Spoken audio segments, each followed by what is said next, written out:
निशुल्क कानूनी सहायता प्राप्त करने का हकदार कौन है? बहुत सिंपल है। दो तीन क्वेश्चन तो ऐसे हैं कि बचपन से आप लोग लिखते आ रहे होंगे।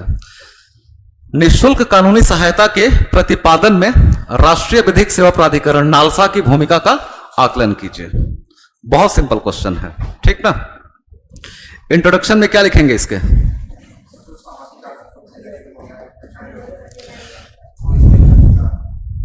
क्या देखिए, निशुल्क कानूनी सहायता प्राप्त करने का हकदार कौन है और नालसा की भूमिका पूछी गई है। इंट्रोडक्शन तो लिखना ही है, एक दो लाइन का, और लिखना है तो फिर अच्छी तरीके से लिखना है।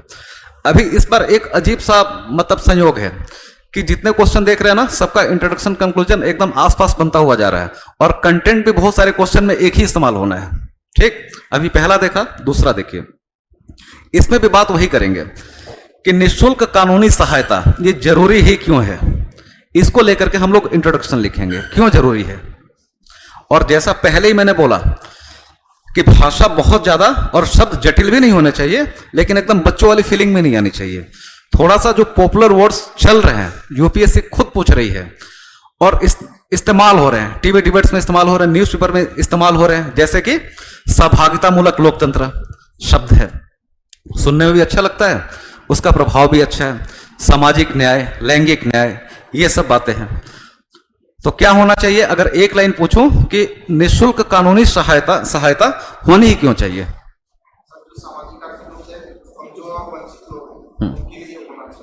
तो उसमें भी फिर उन्हीं चीजों को लेकर के आएंगे, ठीक ना। हमारे राज्य की जो प्रकृति है, नेचर है, उसको साथ लेकर के मतलब मेंशन करते हुए क्या लिखेंगे? एक स्वस्थ लोकतंत्र,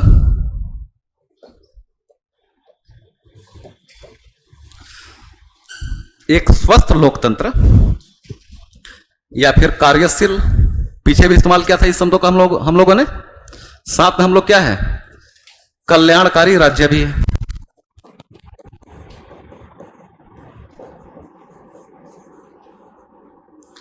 ये तीन शब्दों में से एक उठा लेना है, क्या कि एक स्वस्थ, कार्यशील, लोक कल्याणकारी देश में न्याय तक सभी व्यक्तियों की पहुंच, गरिमापूर्ण जीवन या आदर्श लोकतंत्र का एक पूर्व शर्त है। पीछे क्वेश्चन क्या था कि स्वतंत्र न्यायपालिका एक अच्छे लोकतंत्र की पूर्व शर्त क्यों है, उसी में से एक डेराइव हम लोग कर सकते हैं कि निशुल्क कानूनी सहायता क्यों है। तो वही लिख देना है कि एक स्वस्थ लोकतंत्र में, एक लोक कल्याणकारी राज्य में या एक कार्यशील जीवंत लोकतंत्र में न्याय तक सभी नागरिकों की पहुंच एक पूर्व शर्त है। इसकी महत्ता को समझते हुए, इसके महत्व को समझते हुए हमने इसे संविधान के अनुच्छेद 39A 39A में स्थान प्रदान किया था, जो वर्तमान में अनुच्छेद 21 के अंतर्गत एक मूल अधिकार बन चुका है। यह इंट्रोडक्शन है हम लोगों का, लिख लेंगे। एक मैंने लिखवाया, उसी के आधार पे कीवर्ड्स ये हैं, इनको लेकर के आप लोग को लिखना है। और वैसे भी इंट्रोडक्शन में 2 बार बोल चुका हूं, ठीक ना। और उसके बाद भी किसी को समझ में ना आए, लिखने में दिक्कत है, तो आंसर रखा हुआ है, आप लोग ऑफिस से जाकर के ले लीजिएगा। जो मैं बोल रहा हूं वही लिखा हुआ है, ठीक ना। इसके साथ में ये हम लोग का इंट्रोडक्शन हो जाएगा। अब आना है सीधा क्वेश्चन को डील करने पर आ जाएंगे इस इंट्रोडक्शन के बाद से कि हकदार कौन कौन से लोग हैं, किनको किनको निशुल्क कानूनी सहायता मिलती है। बहुत ज्यादा डिटेल में लिखने का कोई स्कोप ही नहीं है, सिर्फ जिनको मिलती है ना, बस नाम यहां पर मेंशन कर देना है। कौन कौन से हैं, किनको मिलनी चाहिए। हाँ, अच्छा, जिन्होंने पढ़ रखा है वो तो ठीक है, जिन्होंने नहीं पढ़ रखा है उनके लिए एक शब्द कि निशुल्क कानूनी सहायता मांगेगा कौन। अगर आपने कुछ किया है या नहीं किया है, आपको कोर्ट में बुला लिया गया है कि आओ, आप मामले में एक पक्षकार बन चुके हैं, तो आप क्या चाहेंगे कि कोर्ट में जाकर के मेरी बेइज्जती हो, मुझे सजा मिल जाए। अगर वकील ही नहीं होगा तो सजा तो मिल ही जाएगी ना। तो जो सशक्त है, जिनके पास पैसा संसाधन है, वो तो अपना खुद ही वकील लेकर के जाएंगे। लोग बोलते हैं ऐसा, बिल्कुल मैं नहीं बोलता हूं कि सरकारी वाले वकील किस काम के होते हैं, वो तो मतलब किसी काम के है ही नहीं, ऐसा बोलना ठीक नहीं है। लेकिन देखेंगे तो अधिकांश दिखाई पड़ते हैं। वैसे मेरा कोर्ट से पाला पड़ा नहीं है, जिनका पाला पड़ा है वो मुझे बताते हैं, तो मैं आप लोग को बता रहा हूं। ठीक, खैर, तो जो साधन संपन्न है उनको आवश्यकता नहीं है निःशुल्क कानूनी सहायता की। वो कंसल्टेंसी सर्विस भी ले सकते हैं, वकील भी हायर कर सकते हैं, सब कुछ उनके पास है। इसका मतलब जो साधन विहीन है, रिसोर्सलेस हैं, मतलब जो समाज के वंचित डिप्राइव ग्रुप हैं, उन्हीं को आवश्यकता है। अब ढूंढ लेना है कि समाज में ऐसे कितने ग्रुप हैं जो मेंशन किया गया है। अगर वो याद नहीं है तो 3-4 ग्रुप तो याद आ ही जाएगा। क्यों?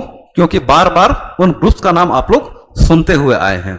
जैसे पहला मैं एक लिखूं, एससी और एसटी कम्युनिटी को निःशुल्क इनके लिए कानूनी सहायता का प्रावधान है। तो क्या ये वल्नरेबल डिप्राइव ग्रुप है? ऐतिहासिक रूप से वंचन का शिकार रहे हैं, ठीक ना, अभी भी समाज के मुख्य धारा से थोड़े दूर है, हाशिए पर है, तो इनके लिए यह प्रोविजन है। दूसरा, महिलाएं और बच्चे, ये भी वंचना के शिकार हैं, डिप्राइवेशन के शिकार हैं और आर्थिक रूप से बहुत ज्यादा सशक्त नहीं है। मतलब बच्चों का क्या, अब वो तो पूरी तरीके से डिपेंडेंट ही है ना, तो उनके लिए भी है।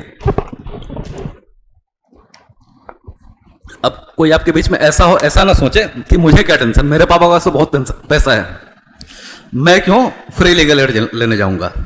तो आप लोगों के लिए नहीं है। समाज में बहुत से ऐसे बच्चे हैं जिनके पास रिसोर्स नहीं है, तो उनके लिए है। महिलाएं हैं, उनके लिए भी है। तीसरा, जो दिव्यांग हैं उनको भी इसके अंतर्गत पात्र माना गया है, वो भी हकदार हैं इसके। जो औद्योगिक श्रमिक हैं, इंडस्ट्रियल लेबर,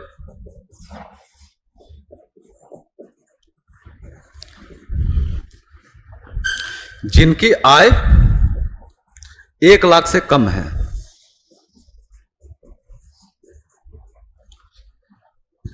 जो अंडर ट्रायल हैं,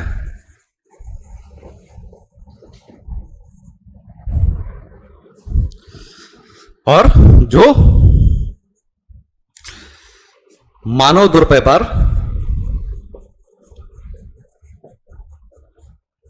या बेकार पीड़ित हैं, ह्यूमन ट्रैफिकिंग या फोर्स्ड लेबर के जो शिकार रहे हैं, उनके लिए वो इसके लिए पात्र हैं। ठीक, अब एग्जामिनेशन हॉल में बैठ करके सामान्य तौर पे सारे के सारे कॉलम याद नहीं आते हैं, 4-5 भी याद आ गए तो ठीक है, कोई समस्या नहीं है। क्यों? क्वेश्चन का आगे एक हिस्सा छूटा हुआ और 150 शब्द ही है। आपको क्या बताना है? नालसा की भूमिका बतानी है कि इंट्रोडक्शन लिखा, कौन कौन हकदार है वो बताया, और हाँ, अंडर ट्रायल जिन पर केस अभी चल रहा है। अंडर ट्रायल कहने का मतलब क्या होता है? जैसे कि किसी ने कोई अपराध किया, एफआईआर हुआ उसके खिलाफ, पुलिस ने जांच की, कुछ ऐसे सबूत मिले कि जिसका आधार पर यह सिद्ध किया जा सकता है या उसकी ओर उंगली उठ रही है कि यह दोषी हो सकता है, तो पुलिस क्या करेगी? उसको पकड़ ले जाएगी। हाँ, क्या? अब शामिल किया नहीं गया है, ठीक ना।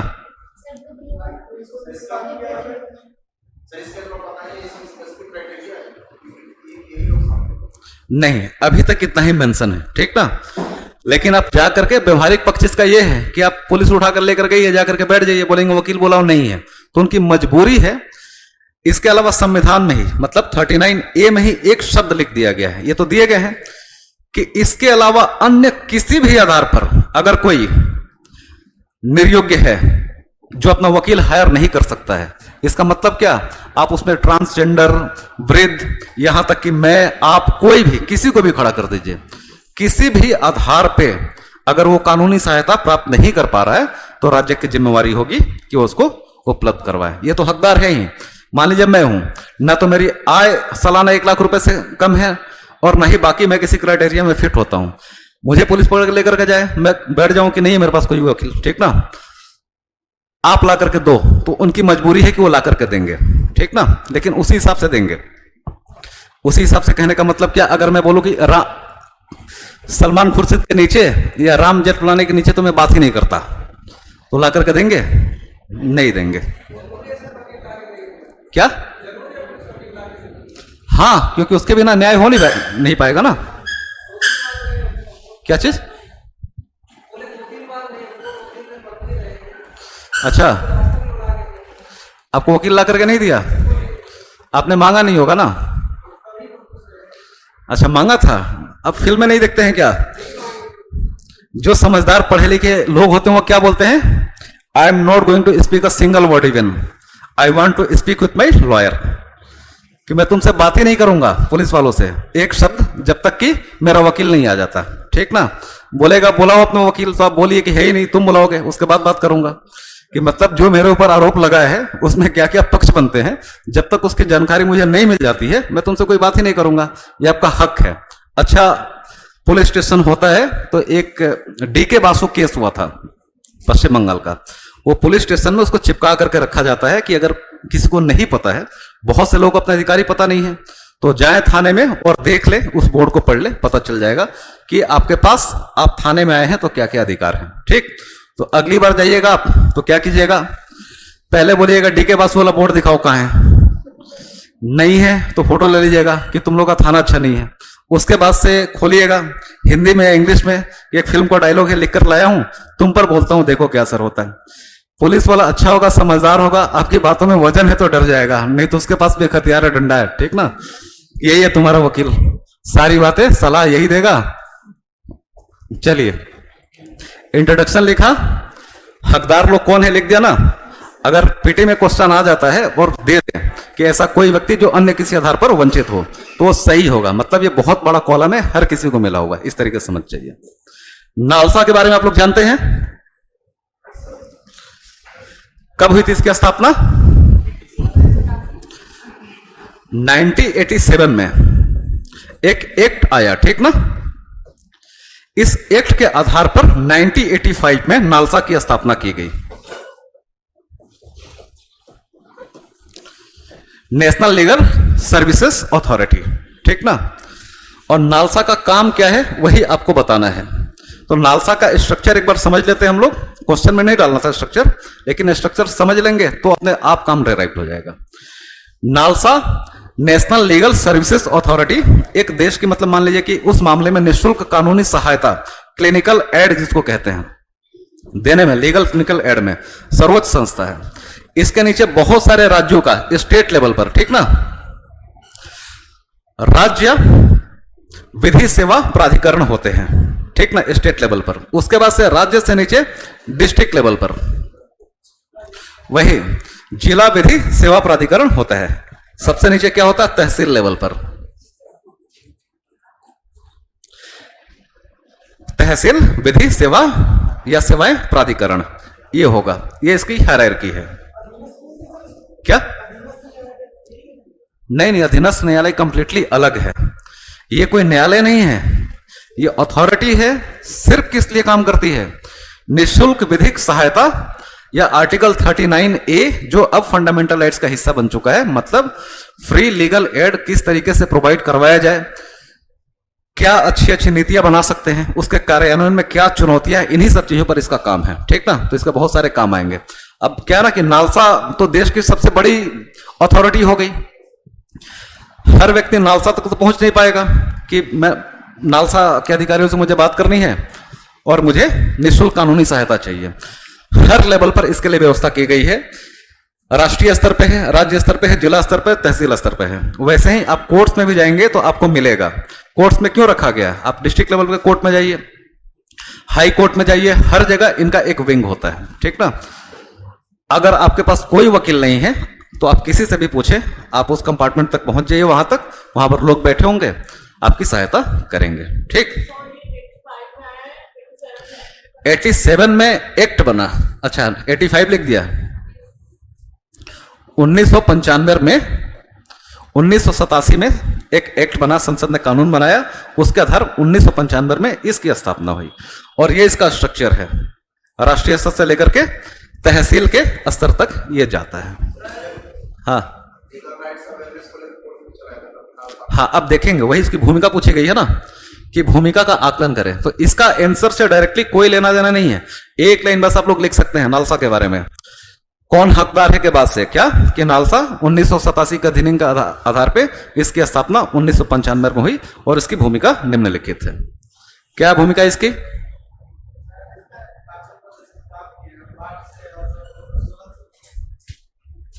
क्या चीज?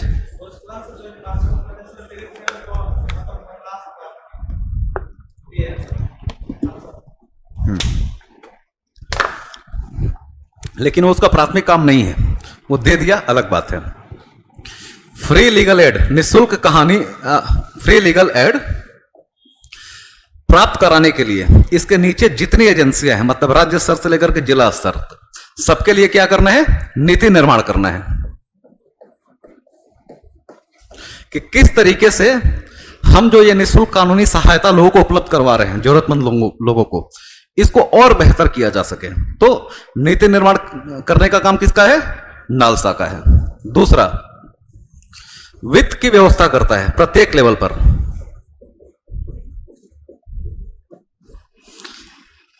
जैसे राज्य विधिक सेवाएं प्राधिकरण है, जिला स्तर पे है, तहसील के स्तर पे है। आप तहसील के स्तर पे गए तो आपके नाम पर तहसील में इसका जो ऑफिस होगा कुछ खर्चा होगा ना। जैसे कोर्ट की फीस है, वकील रखा गया उसकी फीस है, बहुत सारे डॉक्यूमेंटेशन फाइल करने हैं उसकी फीस है, फाइल रेडी करनी है, मतलब छोटे मोटे तमाम फीस होते हैं। आप फ्री लीगल एड ले रहे हैं, इसका मतलब क्या? वो सारे के सारे खर्चे अब जो आप तहसील स्तर पे हैं तो तहसील का ऑफिस, जिला पर जिला, राज्य स्तर पे हैं तो राज्य स्तर पे वो ऑफिस उठाएगा। उनके पास अपना इनकम का कोई जरिया तो है नहीं, ठीक ना। तो नालसा उनके लिए क्या करता है? वित्त की व्यवस्था करता है। अब नीति भी बना करके दिया, उनके लिए पैसे का इंतजाम करके भी दे रहा है। तो किस लिए दे रहा है? कि लोगों को कानूनी सहायता मिल पाए ना। तो निगरानी करेगा, निगरानी एवं समन्वय का काम ये करता है विभिन्न स्तरों पे, राष्ट्रीय स्तर, राज्य स्तर, जिला स्तर, तहसील स्तर। एक राज्य से दूसरे राज्य का मामला है, ठीक। तो ये हर जगह क्या करेगा? निगरानी करेगा कि जो जिस ऑफिस में भी केस है किसी जरूरतमंद व्यक्ति का, उसका केस सही से हैंडल किया जा रहा है नहीं किया जा रहा है, जिस नाम पर मुझसे पैसा लिया जा रहा है उसी नाम पर खर्च हो रहा है नहीं हो रहा है, तमाम चीजें निगरानी करें और कोऑर्डिनेशन करें, ये इसका काम है। उसके बाद से जागरूकता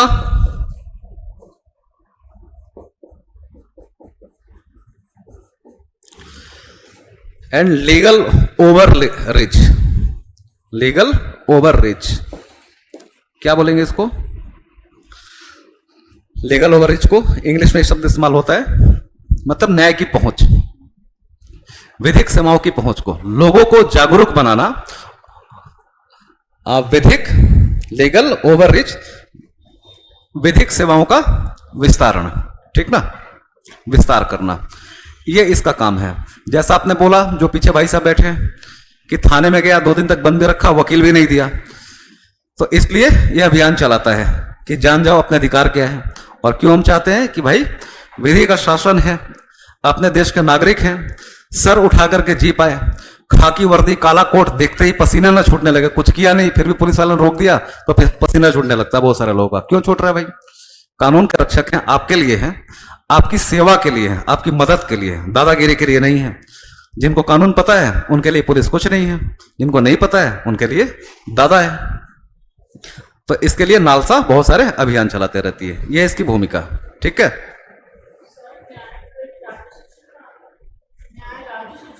किस सूची में आता बताइए?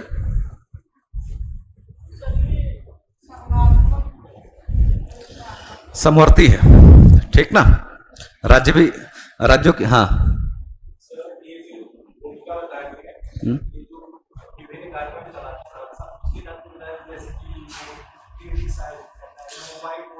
एग्जाम्पल एक दे दिए तो अच्छा है, ठीक ना। जैसे कि वही जागरूकता वाले कॉलम में एक दे दीजिए। लेकिन फिर मैं बोल रहा हूं कि 150 वर्ड्स का है, हाँ,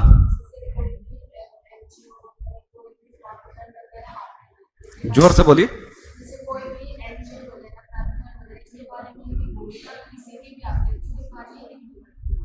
हाँ, भूमिका में और क्या बताएंगे? भूमिका मतलब कार्य। आपसे पूछा जाए कि एक आईएएस एस्पिरेंट के रूप में अपनी भूमिका बताइए, तो क्या बताएंगे?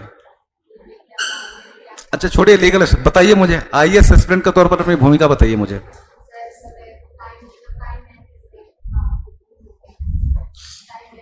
मैं आईएएस बनने के बाद नहीं पूछ रहा हूं। हाँ। अच्छा,